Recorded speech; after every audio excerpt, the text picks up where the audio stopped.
नमस्कार मित्रों, स्वागत है आपका स्टडी आईक्यू में। आज हम लोग बात करने वाले हैं एक वाइल्ड लाइफ से जुड़ी हुई खबर का। हाल ही में ये खबर आई है कि India is going to be the co-chair of a regional forum to conserve wildlife habitat. तो हम लोग इस वीडियो में कुछ बहुत ही अच्छी इंफॉर्मेशन पाएंगे। अगर आप कॉम्पिटिटिव एग्जाम की तैयारी कर रहे हैं, स्पेशली सिविल सर्विसेज एग्जामिनेशन की, तो प्रीलिम्स से बहुत सारे सवाल आ सकते हैं। अन्य कॉम्पिटिटिव एग्जाम से आपकी स्टेट पीएससी हो गई, एसएससी सीजीएल हो गया, उसमें भी ऐसे सवाल आ जाते हैं। तो काफी सारा डेटा आपको मिलने वाला है। सबसे पहले तो हम बात करेंगे को-चेयर।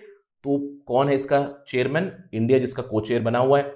कौन सी है ये रीजनल बॉडी और क्यों इंडिया को को-चेयर बनाया गया है। साथ ही साथ कुछ और भी इंटरेस्टिंग डेटा मैं आपको बताऊंगा इस वीडियो में। So let us begin. लेकिन उससे पहले मैं हूं आपका दोस्त और होस्ट राहुल सायगोंकर। आप मुझे फॉलो कर सकते हैं इन आईडीज पे जो आपको दिए हुए। स्टडी आईक्यू आपके लिए है smart course for prelims and mains for UPSC 2021। ज्यादा जानकारी के लिए डाउनलोड करें ऐप गूगल प्ले स्टोर से। देखिए, खबर मैंने आपको बता दी है कि इंडिया को-चेयर है किस रीजनल फोरम का। उस रीजनल फोरम का नाम है एशिया प्रोटेक्टेड एरियाज पार्टनरशिप, एपीएपी, और यह है उसका लोगो।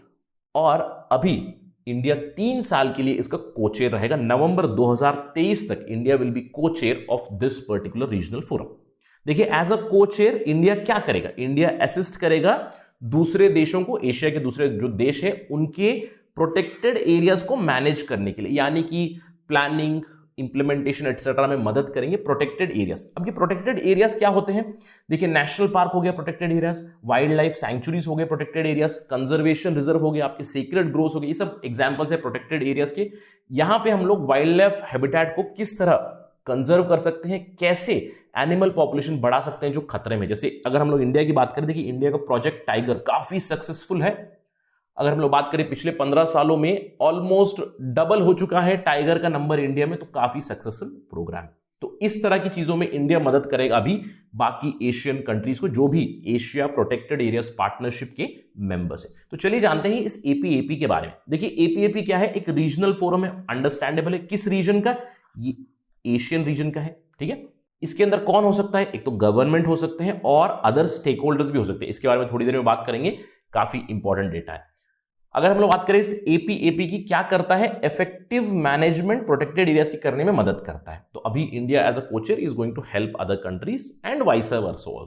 कब शुरू हुआ था? 2013 में इनिशिएट हुआ था। याद रखना है आपको, 2013 में इनिशिएट हुआ था।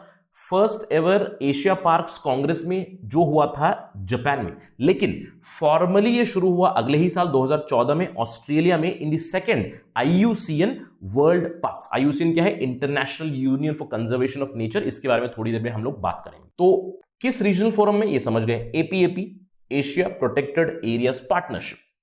कौन है रियल चेयरमैन? देखिए, it is chaired by IUCN Asia, यानी कि आईयूसीएन जो ऑर्गेनाइजेशन है उसका एशिया विंग के जो भी रिप्रेजेंटेटिव रहेंगे, ही और she will be the chairman and it will be co-chaired by another member country and this time it will be India. तो इंडिया से पहले कौन था? इंडिया से पहले था साउथ कोरिया, और अभी साउथ कोरिया हट गया है नवंबर 2020 में, और 2021 से 2023 तक अभी इंडिया ही इसका को-चेयर रहेगा। देखिए, अगर इस एपीएपी के बारे में बात करें, सवाल इस पे आ सकते हैं। जैसे मैं आपको उदाहरण देता हूं किस तरह के सवाल आ सकते हैं। Consider the following statements about APAP, Asia protected area partnership.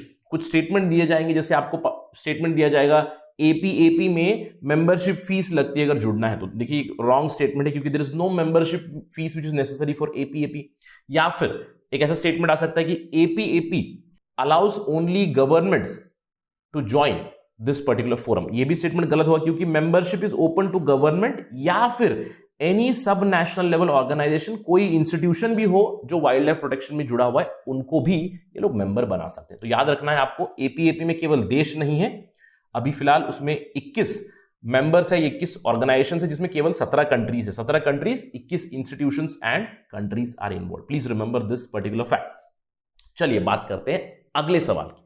Organisation पता चल गया, कौन है चेयरमैन, कौन है को-चेयर पता चल गया, क्यों इंडिया को सेलेक्ट किया। अगर हम लोग इंडिया की बात करें, देखिए इंडिया का ट्रैक रिकॉर्ड काफी अच्छा रहा है। मैंने आपको एग्जांपल दिया प्रोजेक्ट टाइगर का, ऐसे बहुत सारे एग्जांपल दे सकता हूं। प्रोजेक्ट टाइगर हो गया, snow leopard, project snow leopard, Indian elephant corridors करते हैं, इंडियन राइनो विजन है, ग्रेट इंडियन बस्टर्ड के ऊपर है, एशियाटिक लायंस के ऊपर काफी अच्छी तरह से डेवलपमेंट किए हैं, इंडियन गैंजेटिक डॉल्फिन्स के ऊपर भी काफी ज्यादा कंजर्वेशन के ऊपर फोकस रहा है इंडिया का, और भी बहुत सारे वाइल्ड लाइफ है, वाइल्ड लाइफ एनिमल्स हो गए या फिर प्लांट्स भी है जिनको इंडिया ने प्रोटेक्ट किया है, कंजर्व किया। चलिए मैं आपको कुछ डेटा देता हूं जिसकी बिना पर इंडिया को यहां पे सिलेक्शन मिला है।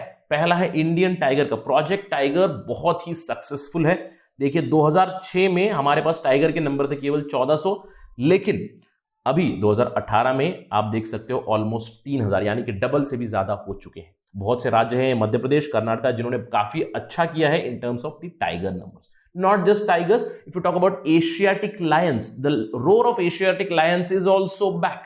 आप इनके नंबर देखिए, 1990 में केवल 284 लायंस बचे हुए थे, 2020 में डबल से भी ज्यादा है, 674 Asiatic lions are available now in India. ये क्लियरली दर्शाता है कि इंडिया का ट्रैक रिकॉर्ड काफी अच्छा रहा है। देखिए और भी है, इंडियन लेपर्ड की अगर बात करें, लेपर्ड नंबर्स पिछले 4 साल में 62% बढ़ चुके हैं। देखिए 2014 में 7900 के आसपास लेपर्ड्स थे और अभी 2018 का नंबर मैं आपको बताता हूं कि 12852 इंडियन लेपर्ड्स का नंबर है, क्या पॉपुलेशन है। तो ये क्लियरली दर्शाता है कि इंडिया ने काफी अच्छा किया है, इंडिया का ट्रैक रिकॉर्ड है, इंडिया के पास एक्सपीरियंस भी है, तो इसीलिए इंडिया को कोचेर बनाया गया है। तो इस एक्सपीरियंस से इंडिया क्या मदद कर सकता है, क्या सिग्निफिकेंस होगी। देखिए इंडिया अभी एक बहुत ही इंपॉर्टेंट लीडरशिप रोल प्ले कर सकता है, दूसरे देशों को बता सकता है कि कैसे आप अपने टाइगर्स की पॉपुलेशन बढ़ा सकते हो, कैसे एलिफेंट कॉरिडोर बना सकते हो, कैसे आप लेपर्ड्स की कंजर्वेशन प्रोटेक्शन कर सकते हो, कैसे आप वाइल्ड लाइफ को इन जनरल हैबिटेट को प्रोटेक्ट कर सकते हो। केवल यही नहीं, ट्रांस बाउंड्री प्रोटेक्टेड एरियाज भी कैसे मेंटेन कर सकते हो। देखिए अगर हम लोग इंडिया की बात करें, इंडिया और भूटान के बीच मानस जो रिजर्व है, ट्रांस बाउंड्री रिजर्व है, इंडिया में भी है, भूटान में भी है, उसको इनफैक्ट अवार्ड मिला है रिसेंटली। तो यहां से भी बहुत अच्छा एक्सपीरियंस है इंडिया का। और मैंने आपको बताया कि 17 नेशंस है, लेकिन 21 इंस्टीट्यूशंस है यहाँ पे, 17+4 अगेन इंस्टीट्यूशंस। बहुत सारे कंट्रीज है, India, China, Bangladesh, Mongolia, Nepal, Bhutan, Sri Lanka. It's a long list of countries, there is no need to remember per se, ठीक है, from exam point of view. बस आपको याद रखना है कि देश भी है और दूसरे इंस्टीट्यूशंस भी है, ठीक है। चलिए अभी बात करते हैं कुछ फैक्चुअल इंफॉर्मेशन। ये तो होगा न्यूज की बात कि India will be co-chair till November 2023। मैंने आपको बताया कि कौन है इसका चेयरमैन, IUCN का एशिया विंग से जो भी रहेंगे, that will be the chairman of APAP, Asia protected area partnership के। IUCN क्या है? IUCN एक NGO है, नॉट फॉर प्रॉफिट ऑर्गेनाइजेशन है, और IUCN की भी मेंबरशिप ऐसी है कि वहां पे गवर्नमेंट भी इन्वॉल्व है, सिविल सोसाइटी ऑर्गेनाइजेशंस भी इन्वॉल्व है। कब शुरू हुआ था? 1948 में शुरू हुआ था। अगर आपको स्टेटमेंट आ जाए IUCN is a UN body, United Nations का बॉडी है, नहीं, UN के साथ काफी क्लोजली काम करता है, याद रखना है, ये एक NGO है, not for profit organisation, right. इसका हेडक्वार्टर्स है स्विट्जरलैंड में, ग्लैंड में। और जब भी IUCN की बात आती है तो एक जरूर चीज आती है, रेड लिस्ट।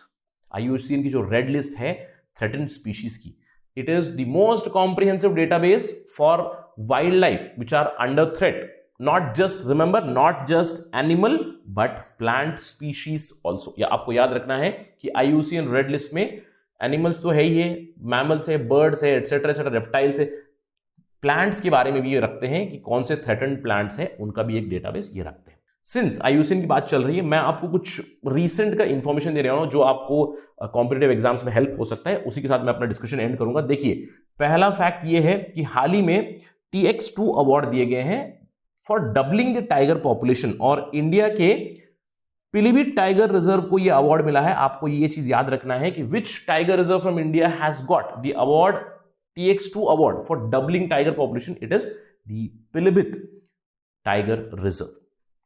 इसके अलावा एक और भी इंफॉर्मेशन है, अगेन IUCN के अंडर आप देख सकते हो कि इंडिया और भूटान किस तरह टाइगर्स को सेव कर रहे हैं। यहां पे इनको भी अवार्ड मिला है, कंजर्वेशन एक्सीलेंस अवार्ड। किस कैटेगरी में? ट्रांस बाउंड्री पार्टनरशिप में। मैंने आपको बताया था कि इंडिया और भूटान के बीच मानस टाइगर रिजर्व है, Manas tiger reserve is transboundary protected area. तो India Bhutan transboundary protected area has got the award for conservation excellence award, right. तो with this factual information, I'll end my discussion. Thank you for watching.